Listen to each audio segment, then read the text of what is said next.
पणस मंजी खाइले आम शरीर में केउं सब रोग आदौ होई न थाए।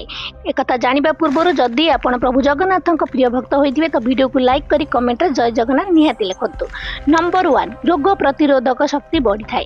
पणस मंजी जदि आपण खाद्य अंतर्भुक्त करेंगे पणस मंजी थिबा विटामिन सी जहाँकि आप एक प्रभावशाली एंटीऑक्सीडेंट भाव कार्य करथाय जहाँ शरीर में रोग प्रतिरोधक शक्ति को बढ़ाई थाए।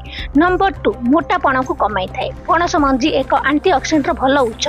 पणस मंजी एंटी इन्फ्लेमेटरी गुण मोटापण को रोकबार प्रमुख भूमिका ग्रहण करଥାଏ। पणस मंजी ओजन ह्रास करिबारे सहायक होइଥାଏ। नंबर 3 डायबिटीज को कंट्रोल करଥାଏ। मधुमेह रोगी पणस मंजी अत्यंत लाभदायक बोली विवेचना करा जाए। पणस मंजी रक्त में शर्करा स्तर को नियंत्रण करिଥାଏ।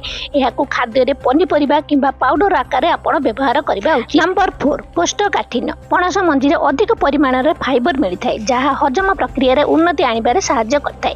पणस मंजी खाइबा द्वारा कोष्ठकाठिन्य समस्या दूर हो जाए। नंबर 5 चर्म और केश पाई। पणस मंजी चर्म और केश पाई बहुत लाभदायक अटे। एथि सहित यह दृष्टिशक्ति बढ़ाइबारे मध्य सहायता होइଥାଏ। एथिरे विटामिन ए मिलता है जहाँ आखि एवं चर्म पाई लाभदायक होइଥାଏ।